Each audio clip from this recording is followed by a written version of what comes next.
안녕하세요. 사연 읽어주는 남예입니다. 오늘도 와주셔서 감사합니다. 구독과 좋아요 부탁드리며 오늘의 사연 바로 시작하겠습니다. 시간이라는 게 정말 빠른 것 같아요. 그간 손에 아무것도 쥔 것이 없어서 무엇이라도 쥐면 놓지 않으려고 버둥거리면서 살아왔습니다. 남들이 어떻게 살아가는지 모르기에 그들과 비교를 할 수는 없었지만 후회 없이 최선을 다해서 노력했노라 말을 할 수 있는 정도랄까요?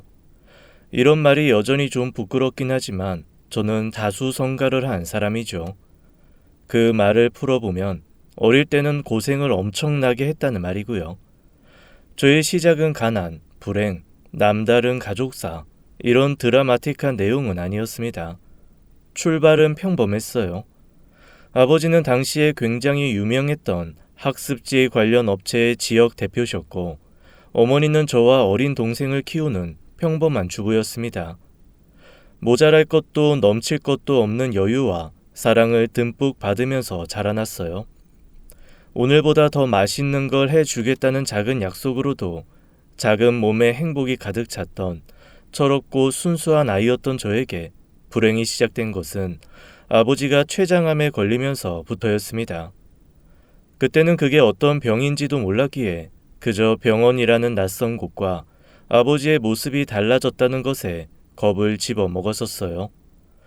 무엇보다 어머니의 표정이 날이 갈수록 좋아지지 않고 더 이상 저와 동생에게 관심이 없어지는 것을 어린 아이의 감각으로 알게 되었죠. 붉게 짓무른 눈가, 헝클어진 머리카락, 퉁퉁 부은 눈덩이, 입술에 떠오른 반쪽짜리 웃음, 병든 아버지처럼 매일 말라만 가는 어머니를 보면서 저는 두려움을 생애 처음으로 느끼게 되었어요. 그러다가 아버지는 투병 3년 만에 결국 세상을 떠나셨습니다. 죽음에 대한 감각 자체가 없었기에 어머니의 눈물에 전염되어 뭣도 모르고 서럽게 입을 벌려 울었던 게 바로 저였어요. 그런데 실제로 저는 이제 더 이상은 엄마가 고생을 하지 않아도 되겠다 하는 철없고 못된 생각을 했습니다. 핑계랄까? 제가 말이라는 걸 이해하고 전달하기 시작했을부터 시작된 투병이었으니 아버지에 관한 추억은 거의 없었거든요. 제가 기억하는 아버지는 늘 짜증을 내고 늘 한숨을 쉬는 사람이었고 텅 빈 것 같은 공허한 눈동자로 먼 곳만 바라보는 사람이었으니까 말입니다. 물론 지금은 이해하고 있어요. 답답한 병실에서 끝을 모르는 고독한 싸움을 했어야겠죠. 하지만 어린 저는 이해하지 못했기에 아버지의 죽음을 불행의 끝이라고 받아들였어요. 물론 이전처럼 돌아오진 못했습니다. 투병 생활을 하면서 모은 돈의 전부를 써버린 것은 그 시작이었어요. 마치 아버지가 죽길 기다렸다는 듯이 친척들이 우르르 몰려와서 빌려간 돈에 관한 소리를 하기 시작했습니다. 어머니는 알지도 못한 빚, 아무런 증거도 출처도 없는 돈을 달라면서 언성을 높이더군요. 착한 어머니는 그들의 말만 믿고 보험금의 일부를 나눠줬습니다. 제가 성인이 된 뒤에 그 이유를 물은 적이 있었는데 어머니는 그렇게 하면 언젠가는 내게 다 돌아오는 거야. 하고 대답해 주셨어요. 본인도 알고 계셨던 거였죠. 그들이 모두 거짓말을 하고 있다는 사실이요. 그럼에도 오죽하면 그렇게까지 했을까 하는 생각에 돈을 주신 거였습니다. 사실 어머니 원래부터 그런 사람이었어요. 제가 자라면서 그런 어머니를 미워했을 정도로 어머님 바보 같은 분이었죠. 당장 내일 먹을 쌀이 없어도 그걸 모두 기꺼이 내어주는 그런 사람. 당연히 저는 그걸 이해하지 못했고 끔찍해 하기까지 했어요. 잘 기억은 나지 않지만 초등학교 4학년, 그쯤부터 저는 인간에 대한 환멸을 느낄 수 있었습니다. 그 어린 아이가 뭘 알겠냐고 생각하는 분들이 있겠지만 실제로 저는 그랬어요. 어쩔 수 없었죠. 제대로 살기 위해서라도 가족 중 한 명은 독해질 수밖에 없으니까 말이에요. 저는 친척들에게 바퀴벌레, 거머리, 기생충이라는 별명까지 붙여서 저주했습니다. 그것들은 끊임없이 호소했고 요구했고 때를 썼고 어머니는 고민을 하긴 했지만 결국 내어주었으니까요. 저는 중학생이 되어 본격적으로 삐뚤어지기 시작했습니다. 지긋지긋한 가난에 그것만큼 지긋지긋한 어머니가 죽도록 미웠어요. 그 잘못된 마음 때문일까 저에게는 다시 끔찍한 불행이 찾아왔습니다. 아버지가 돌아가신 후 얼마 가지 않아 기존에 살던 집까지 팔아서 집을 여기저기 옮겨 다녔는데 5번째, 6번째쯤에 이사간 곳에서 늦은 새벽에 불이 났어요. 그 집은 불법으로 개조한 빌라였고 얇은 합판으로 방을 쪼개놓은 곳이었습니다. 옆집에서 조금만 이야기를 크게 해도 다 들릴 정도였죠. 불이 시작된 곳은 2층이었고 저희는 3층이었는데 불이 허술한 외벽을 타고 빠르게 타고 번진 거였어요. 집 내부는 당연히 마른 장작처럼 타들어갔고 종이의 집처럼 와르르 무너지기 시작했습니다. 그 사고로 벽 근처에서 자고 있던 여동생이 크게 다쳤고 어머니와 제가 정신을 잃은 여동생을 끌어내 탈출하긴 했지만 이번 3일 만에 아버지의 곁으로 가고 말았어요.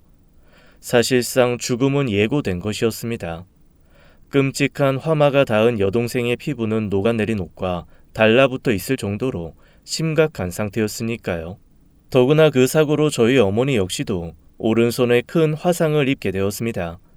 불에 달군 듯 뜨거운 문고리를 잡았기에 중지와 검지의 살이 들러붙게 되었거든요. 이미 일그러진 흉이 생긴 건 어쩔 수 없었지만 수술로 고칠 수 있는 부분임에도 불구하고 어머니는 수술을 받지 않겠다고 고집을 피우셨습니다. 자신의 딸을 구하지 못했다는 죄책감으로 평생을 불편하게 살겠다고 그렇게 말씀하시더군요. 그날 이후로 남겨진 우리는 차라리 그때 다 같이 죽었으면 좋았을 텐데 하는 생각이 들 정도로 하루하루를 끔찍하게 보냈죠. 저 역시 동생을 잃은 슬픔은 컸기에 하루에도 몇 번씩 발작을 하며 깨어났고 사고 난 그때로 돌아가 동생과 자리를 바꾸는 상상을 하며 몇 번씩 시간을 되돌렸어요. 하지만 그 어느 것도 나아지지 않았습니다. 죽어가는 눈을 한 어머니를 보며 저라도 정신을 차렸어야 했어요. 그래서 하루는 어머니의 손을 잡고 눈물을 흘리며 매달렸습니다. 엄마, 우리 이렇게 살면 안 돼. 우리 이렇게 살면 죽어. 미안하다. 내가 너무 미안해. 엄마가. 나도 이제 정신 차릴게. 공부할게. 제대로 살아보자, 어? 어쩌면 좋니? 네 동생 어쩌면 좋아. 얼마나 아팠을까. 나 때문에 내가 집만 안 팔았어도, 내가 그 집으로 이사만 가지 않았어도. 엄마, 정신 차려. 언제까지 후회할 건데, 어? 저는 어머니의 어깨를 잡고 흔들었어요. 그리고는 이어 말했죠. 나까지 죽어야 속이 후련할 것 같아? 그때도 후회할 거야? 아빠 돌아가시고 나서도 이렇게 살았어. 동생까지 죽었는데 계속 그냥 숨만 쉬면서 살 거냐고. 나 안 보여? 나는. 왜 그런 말을 해? 엄마가 미안해. 엄마가. 후회하기 싫으면 살아. 제대로 살아. 독하게 마음 먹고 살라고. 이기적으로 살아. 나도 그렇게 살 테니까 엄마도 제발, 제발. 그 전부터 사고 보상금과 동생의 보험금을 노리고 하나둘 저희 집에 방문하는 벌레 같은 인간들을 보면서 저는 이를 갈았습니다. 어머니 역시 제 말에 자극을 받았는지 더는 친척들에게 돈을 나눠주지 않았어요. 다만 본성이 착한 사람이라 딱 자르지 못해서 돈이 없다, 빚이 너무 많다, 이런 말만 앵무새처럼 반복했습니다. 딱히 거짓말도 아니지만 마음 여린 어머니는 서운하다는 그 벌레들의 말에도 상처를 많이 받으셨어요. 그래도 나름대로 저를 위해서 노력을 하는 걸 보니 저 역시도 마음을 강하게 먹었죠. 가난을 끝내려면 공부밖에는 답이 없다고 판단했어요. 그래서 제가 먹고 자란 시간 외에는 1분도 허투루 쓰지 않으려고 했습니다. 헌 책가방에 다 떨어진 낡은 운동화를 신어도 공부만 하냐면서 빈정거리는 애들의 놀림에도 저는 묵묵하게 책만 읽었어요. 담임 선생님은 그런 저에게 조금이라도 도움을 주려고 교사들이 쓰는 문제집을 매달 주셨습니다. 근데 그건 교사용으로 만들어졌기에 문제 바로 밑에 해석이 각각 달려있고 답이 적혀 있었지만 저는 그걸 공책으로 가리면서 문제를 풀었네요. 어머니는 그렇게 공부에 매달리는 저를 위해서 이전보다 더 많은 일을 하시기 시작했죠. 새벽에 나가서 건물 청소를 3군데 하셨고 바로 뒤에 공장에 나가셨어요. 집에서도 인형 누나를 붙이거나 마늘 까기 같은 부업을 따로 하셨습니다. 불편한 오른손을 대신에 왼손을 쓰다 보니 처음에는 시간이 오래 걸렸지만 반년 정도가 되자 완전히 익숙해지셨을 정도로 일을 많이 하셨어요. 전 그런 어머니를 보면서 더 마음을 다잡았습니다. 제가 무너지면 어머니는 계속 저렇게 힘들게 살아야 한다는 공포와 두려움이 있었기 때문이에요. 타고난 머리도 없고 이해하는 속도도 남들보다는 느렸기에 저는 2배, 아니 3배, 그 이상을 해야 겨우 상위권에 들어갈 수 있었습니다. 때문에 잠을 거의 자지 못하는 저를 어머니는 늘 걱정하셨어요. 너 이러다가 정말 큰 병 나. 잠을 좀 자면서 해야지. 하루라도, 응? 괜찮아요. 엄마도 잠을 못 자는 건 마찬가지인데. 그리고 난 나이라도 어리지. 엄마는 중간중간 그래도 좀 쉬면서 하는데 너는 아니잖아. 우리는 쉬는 시간도 있고 밥 먹는 시간에도 밥만 먹지. 넌 걸어가면서도 공부하고 밥 먹을 때도 공부하니까 하루라도 잠자고 푹 쉬고 해야 공부도 더 잘 되는 거야. 엄마 아들 머리 그렇게 좋지가 않아. 내가 할 수 있는 건 남들보다 더 노력하는 거고. 그리고 엄마, 잠은 죽어서 자면 돼. 독종, 저는 죽을 것 같다는 그 느낌을 즐겼습니다. 그리고 그게 제 성적으로 증명이 되었어요. 수시를 통해서 결국 대학에 합격하게 되었고 저는 그와 동시에 일을 하기 시작했습니다. 제가 중학교 2학년부터 고3까지 유일하게 아무 생각도 없이 잠을 청한 건 수능을 치른 그날 밤이 전부였어요. 딱 하루를 쉬고 바로 일을 시작했죠. 수능 이후에는 당장 돈을 벌 수 있는 일용직부터 시작했고 대학에 입학하고 나서는 과외를 했어요.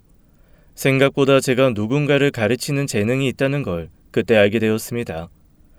애초에 저는 타고난 머리가 아니라 100%의 노력이 바탕이 되었기에 학생들이 이해하지 못하는 부분을 정확히 짚어낼 수 있는 능력이 있을 수밖에 없었거든요. 이런 경험은 성적 향상으로 이어졌고 소문은 금방 퍼져서 몸값도 올라가게 되었습니다. 학과 공부와 과외 준비까지 하면서 고등학교 때보다 더 피곤한 날의 연속이었지만 돈이라는 게 모이고 쌓이니 희망이라는 게 생겨났어요. 그리고 저는 꿈을 꾸기 시작했습니다. 좋은 대학에 들어왔으니 졸업 전에 인턴을 거치고 대기업에 들어가는 것이 목적이었던 초반의 방향과는 달라졌어요. 제게는 시간이 그리 많지 않았죠. 그래서 저는 제대로 사업을 해보기로 결심했어요. 컴퓨터 관련 업종으로 저희는 사업 방향을 잡았고 전기, 전자, 컴퓨터 공학을 전공한 친구들과 대학교 내에서 지원을 받아서 시작했습니다. 딱 3년 만에 완전히 자리를 잡았고 저와 친구 하나는 졸업 후에도 함께 계속 일을 이어갔어요. 4년째에 접어들고 안정기가 찾아왔을 때 비로소 저희는 함께 술잔을 기울일 수 있었습니다. 독하다 독해. 너랑 술을 먹는 게 이렇게 힘이 들 일이냐? 여자친구랑 헤어졌다고 해도 술을 안 마셔주는 건 너뿐이야. 그래? 내가 그랬나? 야, 너 여자친구도 안 사귀어봤지? 진짜 뭐 문제 있는 거 아니냐? 좀 적당히 쉬면서 살아. 일도 하고 너 과외도 아직까지 하고 있지? 돈이 대체 얼마나 더 필요하게 이렇게까지 하는 거냐? 야, 혹시 너 빚 있어? 돈? 많이 필요하지. 빚은 뭐 마음의 빚 정도일지도 모르겠네. 진짜 너란 인간은 진짜 피곤해. 너 그거 알지? 사장으로 최악인 거. 그러냐? 그래도 봐주라. 돈은 많이 주잖아. 그리고 나 술 이게 처음 마신 거야. 와, 미친. 야, 이걸 영광이라고 해야 하냐? 아니면 더 놀라야 되는 거냐? 내가 이제까지 본 인간들 중에 제일 독하고 뭐 아주 조금 멋지네. 25살. 그때가 제가 술을 처음 마셨을 때였습니다. 제가 뒤늦게 군대를 다녀오는 동안 친구가 대신 사업을 도맡았고 제가 돌아와서는 본격적으로 확장하기 시작했어요. 그리고 좀 더 시간이 흘러 더 이상은 저희 둘이 사업을 진행할 수 없을 정도로 규모가 커지자 직원을 뽑기 시작했죠. 저 역시도 그때부터는 다른 부가적인 일을 그만두고 오로지 사업에만 몰두했습니다. 그때는 돌이켜보면 친구나 새로 뽑은 직원들이나 정말 다들 고생이 많았던 것 같아요. 하지만 열심히 한 만큼 성과도 있었고 생애 처음으로 여유라는 걸 느끼게 되었습니다. 제가 없어도 충분히 잘 돌아갈 정도로 업무 분단이 잘 되어 있었고 체계가 잡혀 제법 큰 회사 같은 느낌이 났어요.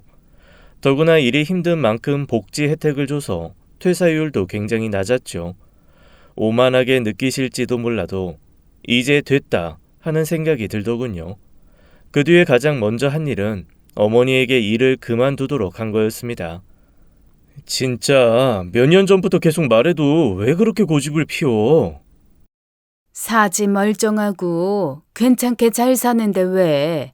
돈 좀 있다고 요새는. 그리고 네 돈이지 내 돈은 아니잖아. 난 아직 덜 모았어. 또 엄마 돈 은근히 많은 거 내가 다 알거든. 알부자잖아. 내가 돈이 있다니? 없어. 빚만 천근만근이고 여기저기 빌린 돈이 얼마야. 내 돈 엄마가 다 관리하는데 없다고 하는 거야? 잘인고비네. 그러지 말고 이제 우리 건물 하나만 삽시다. 이사 가서 엄마가 그거 관리하고 그러자. 그러면 일도 하고 건물도 사고, 어? 이미 집이 있는데 무슨 또 건물을 사? 엄마, 이건 너무 작고 오래된 집이잖아. 내가 벌어서 내가 산 집이야. 여기가 좋고. 그리고 괜히 샀다가 땅값 떨어지면 어쩌려고. 절대로 안 떨어져. 오르면 올랐지. 그리고 팔 것도 아닌데 떨어지는 거 신경 쓰이지도 않고. 그러니까 건물 청소 그만해. 월세나 받으면서 노후 편하게 보내고 합시다. 우리 그래도 돼. 됐어. 나 그럼 그 건물 사면 거기 청소라도 할게. 월급으로 줘. 도대체 왜 그래? 이제 손도 얼른 수술하고 여행도 다니고 하자. 이제 큰 걱정 안 해도 될 정도로 벌었어. 앞으로는 안정적이고. 넌 너고 난 나니까. 난 이렇게 살란다. 이 집에서. 엄마 진짜 이기적인 거 알지? 나 계속 마음 안 좋게 하면 좋아? 내가 명색이 대표인데 집을 사주는 것도 싫다. 내가 벌어서 산다. 용돈을 줘도 안 쓰고 건물 청소도 아직도 하고 있는 게 말이 돼? 아들, 난 그런 게 아니고. 그럼 일만이라도 그만둬. 그리고 수술하고 건물 사면 그 건물만 청소하든가. 대신 다른 건 절대로 하지 마. 그냥 딱 거기까지 온전히 취미로만 하라고. 좋아. 그럼 우리 아들도 뭘 걸어야지. 내가 부탁 들어주는 거니까. 정말? 정말 수술한다고? 그래. 너 결혼할 여자 데리고 오면 그때. 엄마. 데려와. 그럼 그때는 건물 청소도 그만둘 거고 수술도 할 테니까. 그럼 이사는? 요즘 아파트도 정말 잘 지어졌더라고. 그리고 주택도 그렇고. 내가 왜 이사를 가? 내가 벌어서 처음 산 집이 여기다. 여긴 안 돼. 알았다고요. 나중에 딴소리하기 없게. 속이 상하긴 했어요. 어머니가 살고 있던 집은 제가 이를 악물고 공부하고 어머니는 악착같이 일할 때 살던 바로 그곳이었습니다. 햇빛은 잘 들긴 하지만 14평 될까 하는 좁은 공간에 화장실도 밖에 있는 오래된 낡은 주택이었죠. 무엇보다 숨이 헉헉 막힐 정도로 높은 오르막의 끝에 있는 집이라 겨울에는 오르내리는 것도 위험천만한 곳이었고요. 그래서 저는 이사를 제일 먼저 하려고 했지만 어머니는 끝까지 그곳에 있길 원하셨습니다. 성공했고 여유도 생겼지만 어머니를 편하게 모시는 것은 제 힘으로는 불가능한 건가 하고 반은 포기했었어요. 아무래도 조건 자체가 결혼이었기에 자신이 없었죠. 그런데 그로부터 딱 1년 뒤에 만난 사람과 결혼을 약속했어요. 그 사람은 세상에 이렇게 착한 사람이 있을까 싶을 정도로 순수한 여자였습니다. 저와는 정반대였지만 어머니와는 너무나 닮은 그 사람을 지켜주고 싶었어요. 어린 시절에는 어머니의 그런 점이 너무 싫었는데 신기한 일이었죠. 어쩌면 어머니의 성격이 싫었던 게 아니라 상처를 받는 어머니를 지켜주지 못하는 제 자신이 싫었을지도 모르겠어요.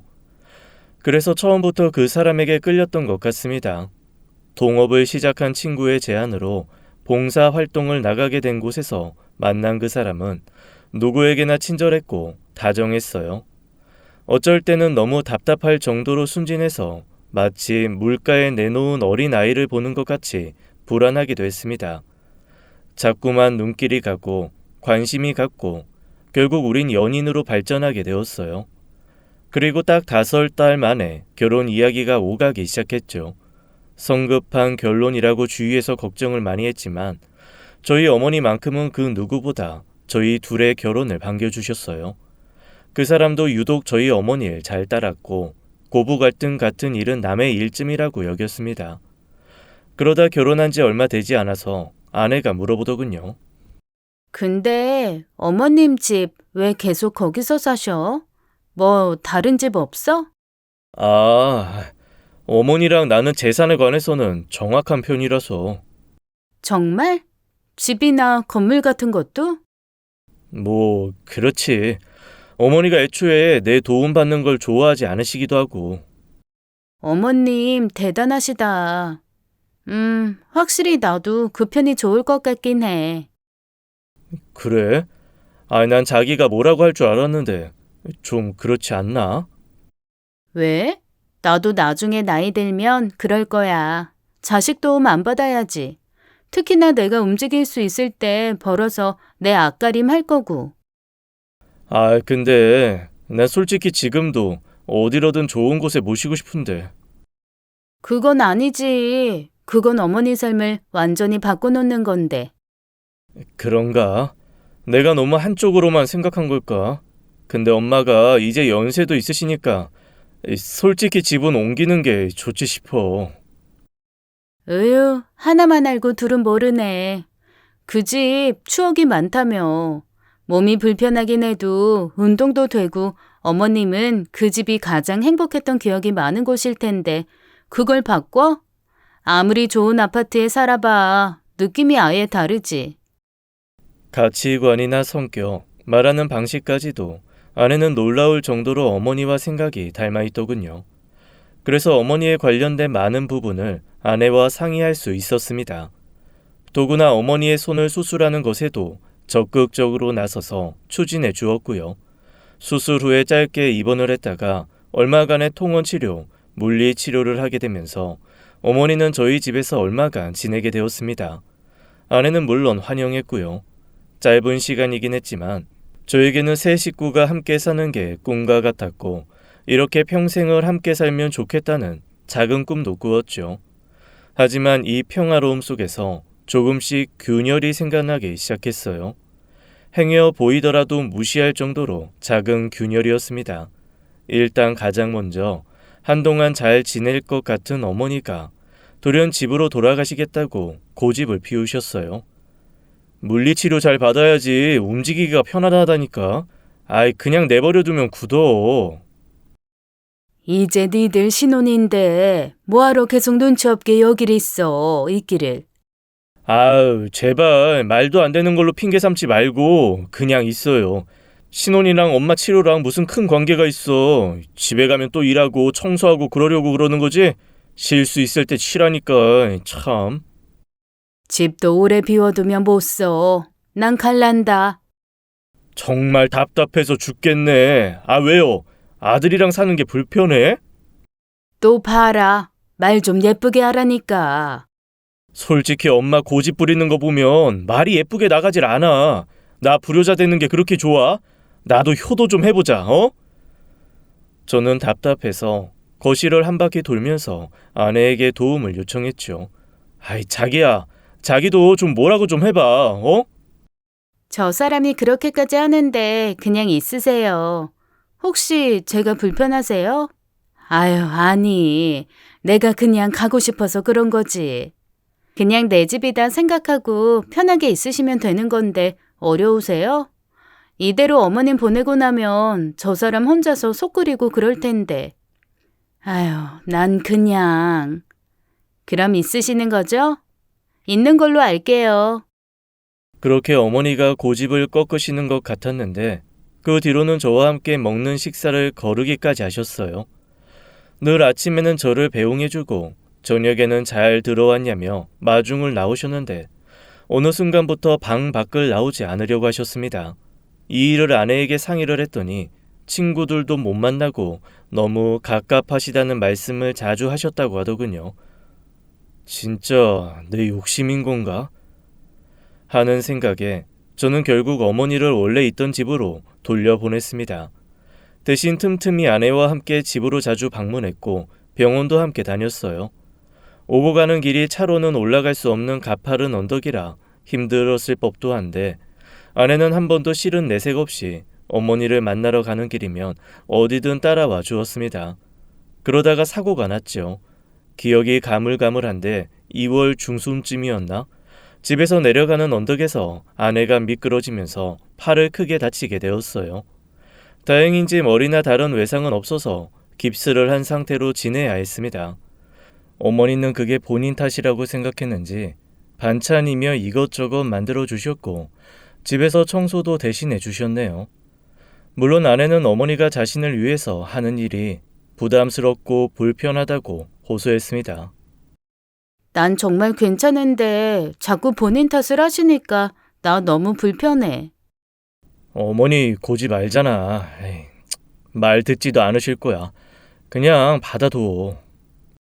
길이 이렇게 미끄러운데 혹여나 잘못되시면 어쩔 건데? 어? 그야. 난 젊으니까 이 정도에서 끝났지. 나이 든 분들은 머리 다친다고. 그러니까 자기 선에서 오지 못하게 딱 못을 박으란 말이야. 내가 생각이 짧았네. 맞아. 내가 다시 이야기해볼게.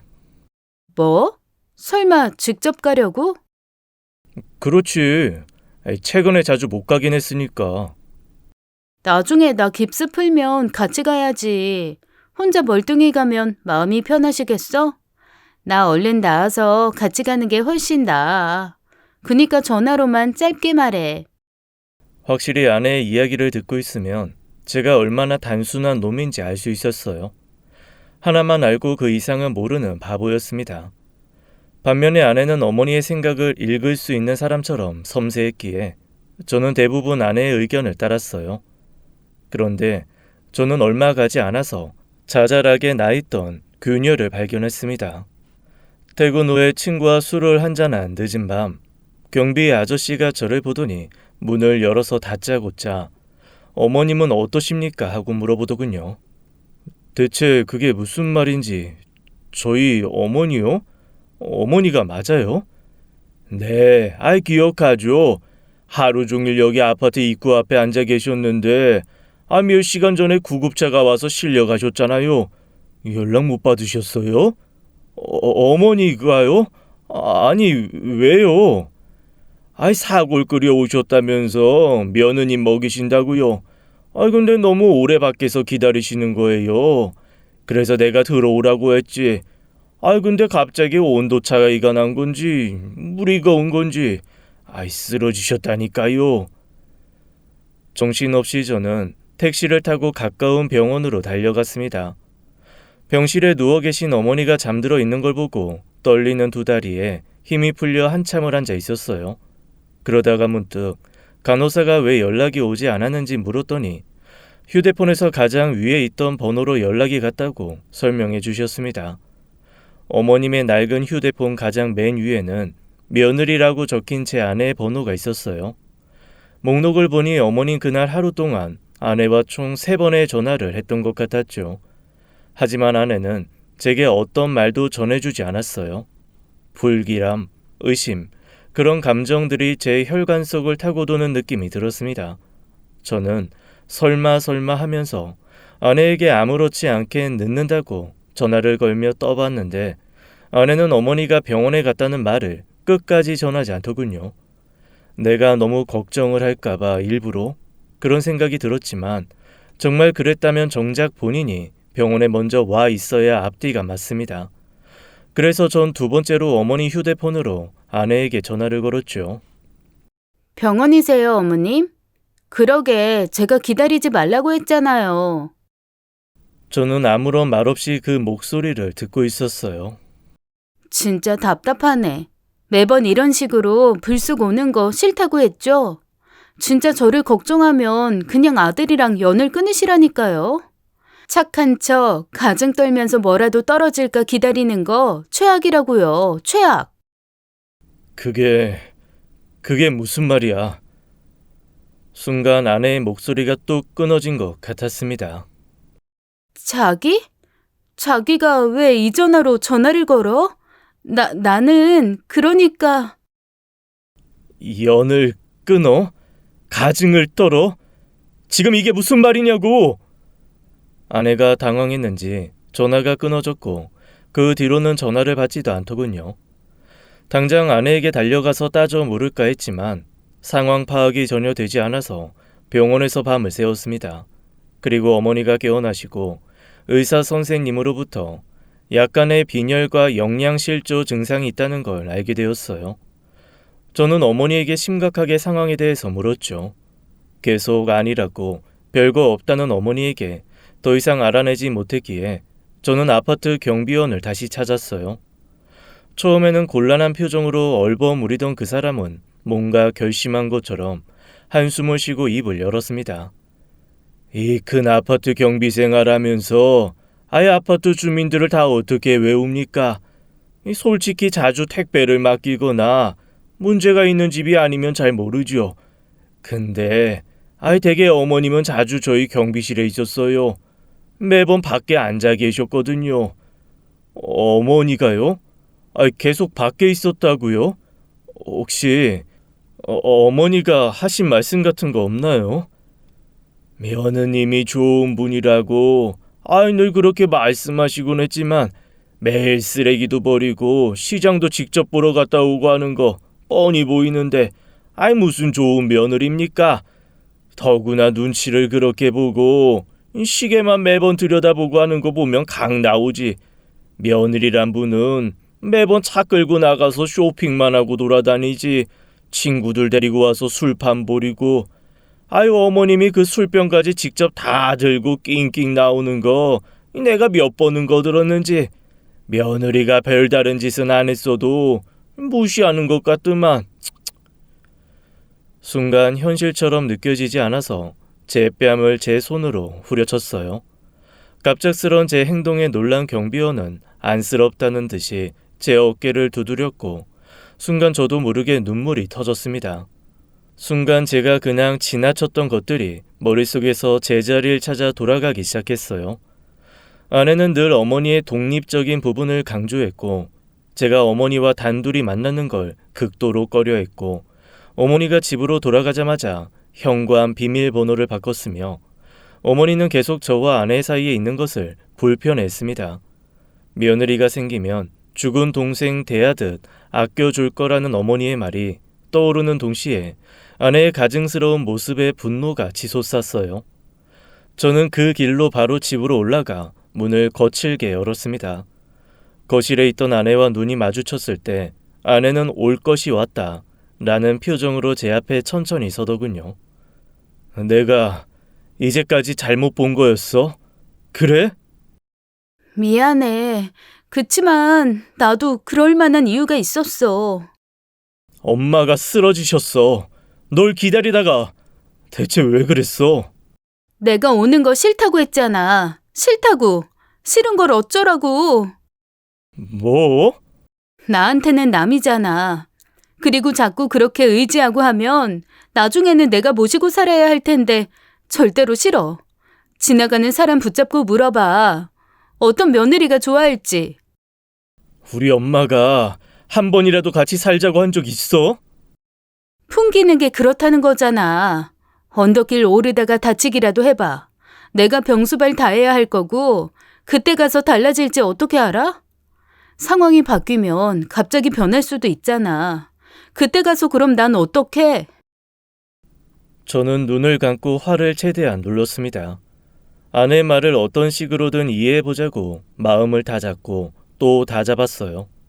어머니가 저에게는 가족이지만 아내에게는 그렇지 않으니까 어쩌면 어떤 부분이 마음에 들지 않았을 수도 있고 제 행동에 문제가 없었다고 확신할 수도 없었으니까 말입니다. 왜? 그럼 어머니를 기다리게 한 건데. 놓고 가라고 했어. 자꾸 그렇게 오시면 습관되니까. 그런데 괜히 고집 피우고 나 올 때까지 기다린다고 하신 거야. 그게 내 잘못만 있어? 그렇게까지 걱정되면 마음 편하게 아예 안 오면 될 텐데. 몇 번이나 좋게 말해도 고집 부리시고. 습관? 무슨 버릇을 고쳐? 그래, 버릇이지. 걱정 안 해도 된다고 하면 그만하면 될걸. 그렇다고 시어머니를 밖에서 기다리게 해? 더구나 병원에 간 걸 뻔히 알면서 나한테 말도 안 하고. 그건 잘못했다고. 내가 생각이 짧았다고. 됐니? 그럼 친구들 왔을 때나 나 출근하면 어머니 왜 나가게 했어? 조연한 표정의 아내가 급격하게 당황하는 모습을 보이더군요. 다 알고 하는 말이니까 얼른 똑바로 네 입으로 말하라고. 그걸 말했다고? 아, 진짜 당황스럽네. 절대 말 안 하실 것처럼 하더니. 아내의 배신감에 가득 찬 표정을 보니 구역질이 나오는 걸 간신히 참았습니다. 아내는 이미 제가 어머니께 모든 이야기를 들었다는 가정을 하고 자신을 변명하기 시작했어요. 어머니와 함께 있는 것 자체가 숨이 막혔기에 나갈 때마다 돈을 쥐어줬을 뿐 직접적으로 쫓아낸 적은 없었다고 했죠. 그리고 친구들이 왔을 때는 말을 빙 둘러서 하긴 했지만 결론적으로 시어머니의 초라한 모습을 보여주기 싫었다는 게 그 이유였어요. 좋은 집에 시집가서 잘 사는 줄 아는 친구들이 시어머니를 보면 실망할 거라는 헛소리를 늘어놓았고 어머니도 그 말에 동의하고 밖으로 나간 거였답니다. 하늘이 노랗게 되는 느낌이 뭔지 정확히 알았어요.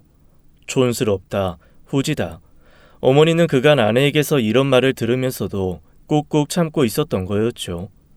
혹여나 저와 사이가 나빠질까봐 혼자 끙끙 앓으면서 말이에요. 솔직히 수술을 했어도 자국 난 건 어쩔 수도 없고, 그럼 그 화상 자국이 왜 생긴 건지도 말해야 하고, 그럼 친구들이 자기를 어떻게 생각하겠어. 이건 오직 자기를 위해서. 원래 이런 사람이었어? 당신이란 여자. 내가 뭘? 내가 오히려 현명한 거지. 나라고 이러고 싶었겠어? 다 당신을 위해서 그런 거야. 나중에는 고마워할 거라고. 지금 말 다 했어? 현명? 고마워한다고? 정말 미쳤구나. 가족이라고 다 같은 줄 알아? 솔직히 시어머니 같은 사람은 아이를 낳으면 안 되는 거 아니야? 자식한테 물려줄 건 빚뿐인데. 야, 그럼 어머니가 벌려놓은 걸 왜 우리가 수습해야 하는데? 대체 그게 무슨 헛소리야. 빚이라니. 너 미쳤어? 내가 뭐 매번 돈 없다, 빚밖에 없다고 나한테 계속 눈치 주고 그게 우리 돈으로 갚아달라는 거잖아. 그게 얼마나 짜증나는지 당신이 알아? 그런 가족은 애초에 잘라내야 하는 게 맞아. 뭐? 저는 너무 기가 막혀서 허허하는 소리를 내면서 말문이 막혔죠. 그런 부모가 있어. 자식을 노후 자금쯤으로 생각하는 사람들. 그리고 난 그런 사람들 경멸해. 자식들은 그런 부모랑 인연을 끊어야 제대로 살 수 있는 거고. 그러니 당신이 고마워해야지. 그때서야 아내가 왜 저희 어머니에게 막대했는지 다 알게 되었습니다. 친척들에게 늘 하던 죽는 소리를 아내 앞에서도 무의식 중에 썼던 거였어요. 헌데 그걸 들은 아내는 시어머니의 빚을 대신 갚아주기 싫어서 계속 저와 어머니 사이를 떨어뜨려 놓으려고 했던 거였죠. 오해에서 비롯된 거긴 하지만 제게 어머니가 어떤 의미인지 흉터가 어떤 이유에서 생긴 건지 알고 있는 아내의 행동은 이미 제 상식을 벗어나 있었습니다. 돈이 없으면 가족이 아니다 라는 말로밖에 들리지 않았거든요. 저는 그 길로 이혼 절차를 밟았습니다. 어머니는 모든 게 자신 탓이며 이혼 결정에 대해서 다시 생각해 보라고 저를 말리시더군요. 내가 주책이었지.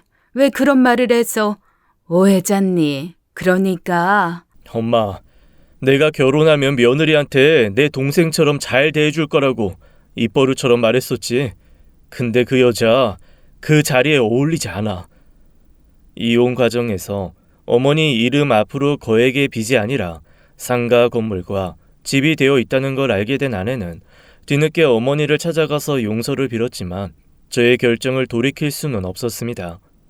오히려 아내의 밑바닥을 보고 온 기분만 들어 정리가 더 편했어요. 물론 왜 이제까지 몰랐을까 하는 후회는 되더군요.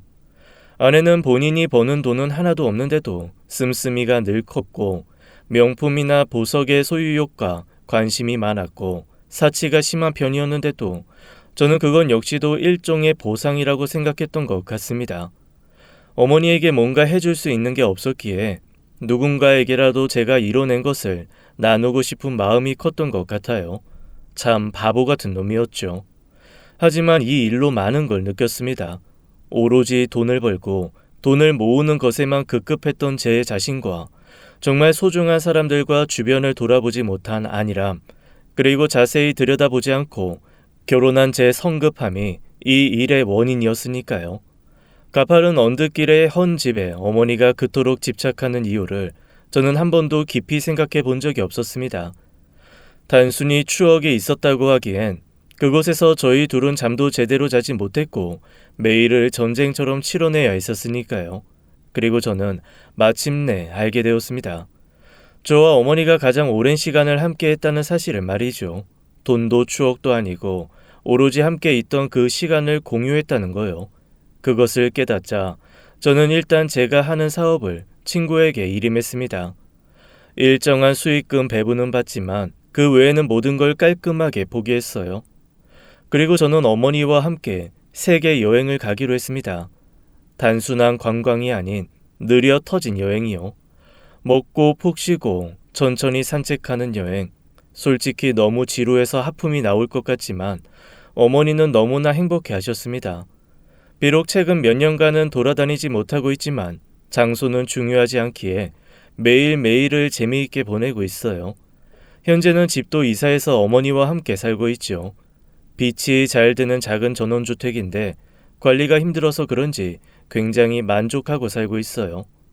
언덕 위의 집에 그토록 집착하시던 어머닌 처음부터 아무 미련이 없었던 것처럼 그 집을 떠나셨습니다. 그 이유를 묻는 제게 어머닌 진짜 나의 집은 장소가 아니라 누구와 함께 있느냐라고 말해주셨어요. 일전에 제가 생각했던 함께 있는 시간과는 결이 다르긴 했기에 뜨끔하긴 했지만 어머니의 이야기는 오랫동안 제 마음을 울렸습니다. 한 번은 제 친구가 묻더군요. 어머니를 그렇게 대한 아내가 밉지 않은지 말입니다. 미웠죠. 물론 정말 증오했고 혐오했어요. 복수도 하고 싶었습니다. 하지만 아무래도 좁은 마음으로 한 사람도 제대로 들여다보지 못했는데 그런 미운 감정을 가슴에 품고 다니기에는 아무 가치가 없다고 말했어요. 그랬더니 친구가 웃으면서 어머니 그렇게 싫다고 하더니 너도 꼭 닮았다 너희 어머니랑 하고 말했습니다. 어머니와 똑같다는 말은 제 인생의 최고의 칭찬이었네요. 저와는 정반대일 거라고 생각했는데 제 인생이 그렇게 잘못되지 않았다고 말하는 것 같아서 고마웠습니다. 앞으로도 제 마음속에는 사랑하는 가족인 어머니, 떠나버린 소중한 동생, 나의 아버지, 그리고 친구들처럼 좋은 사람만 넣으려고요. 싫어하는 사람의 자리는 제겐 없습니다. 여러분도 미움에게 자리를 양보하지 마시고 소중한 것만 기억하세요. 모두 행복하시길. 지금까지 사연 읽어주는 남녀였습니다. 끝까지 함께 해주신 여러분 감사드리며 저희는 다음 사연으로 돌아올게요. 감사합니다.